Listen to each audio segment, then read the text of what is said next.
Mon Seigneur et mon Dieu, je crois de tout mon cœur que tu es ici, que tu me vois, que tu m'entends. Je t'adore à genoux devant toi.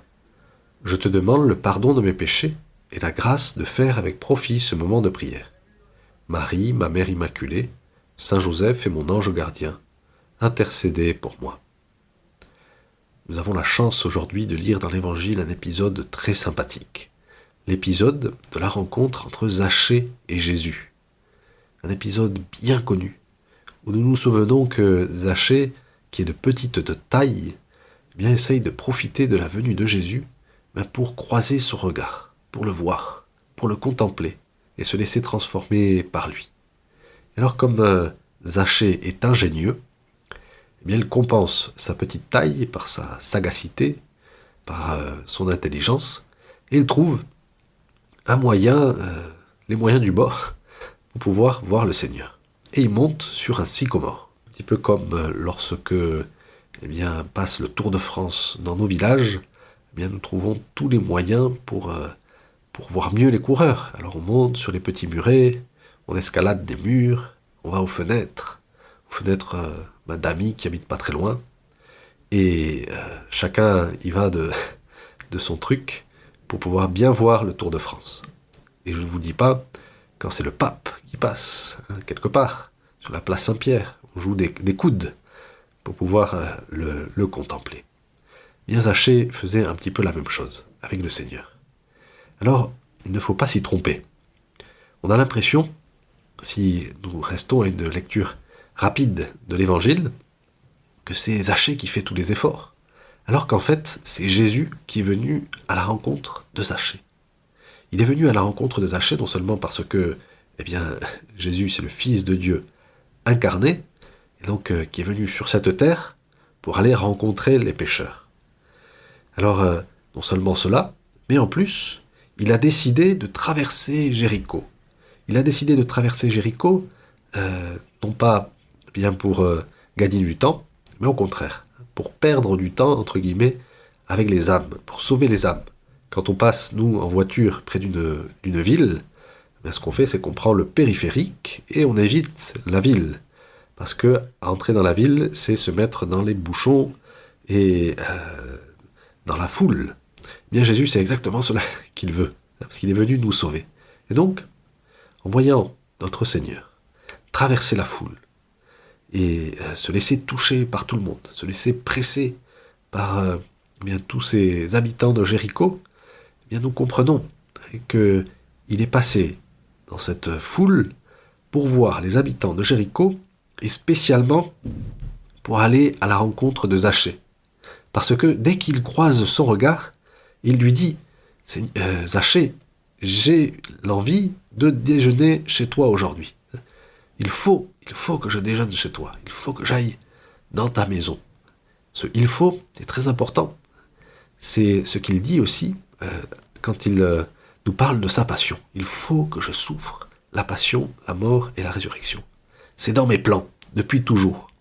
Et d'une certaine manière, c'était dans les plans, depuis toujours, de Jésus d'aller à la rencontre de Zachée. Il faut que j'aille voir Zachée.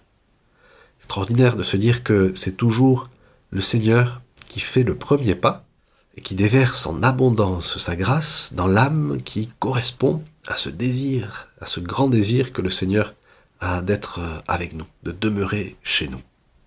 Alors Zachée, c'est un personnage étonnant, car on nous dit qu'il était le chef des collecteurs d'impôts, un titre un peu ronflant, pour dire que c'était un collecteur d'impôts important, et certainement très zélé, justement. Et donc, il était détesté des habitants de Jéricho, parce que c'est lui qui leur prenait tout l'argent, et non seulement il leur prenait l'argent, mais au service d'une puissance étrangère, au service de l'Empire romain. Alors, on connaît l'importance des noms dans la Bible. Et Zachée a plusieurs significations possibles.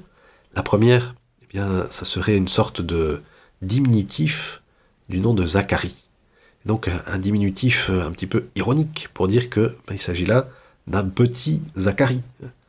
Et une autre interprétation du nom de Zachée, viendrait de la pureté, hein, d'un mot hébreu qui signifie la pureté. Et donc Zachée serait appelé le pur, mais d'une manière ironique, parce que Zachée est considéré par les gens de Jéricho comme quelqu'un d'impur, parce qu'il touche de l'argent malhonnêtement, hein, et qu'il est au service d'une puissance étrangère.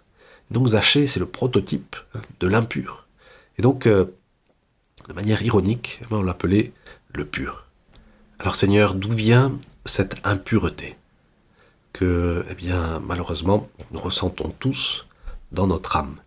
Cette impureté, nous dit l'Église, le catéchisme et l'Écriture, notamment dans la lettre de Saint Jean, cette impureté vient de la triple concupiscence que nous avons dans notre âme depuis le péché originel.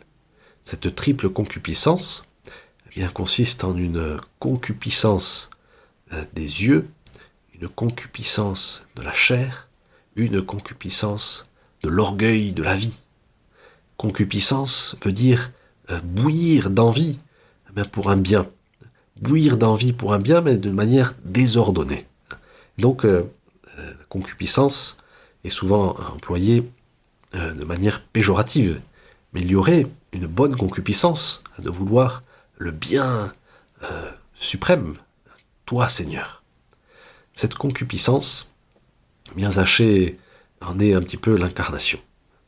Il aime l'argent, il veut l'argent, il bout d'envie pour accumuler toujours plus de richesses, en prélevant plus d'impôts. Il est concupiscent parce qu'il a une soif de dominer. C'est ça la concupiscence de l'orgueil de la vie. Il veut dominer, il veut avoir le pouvoir.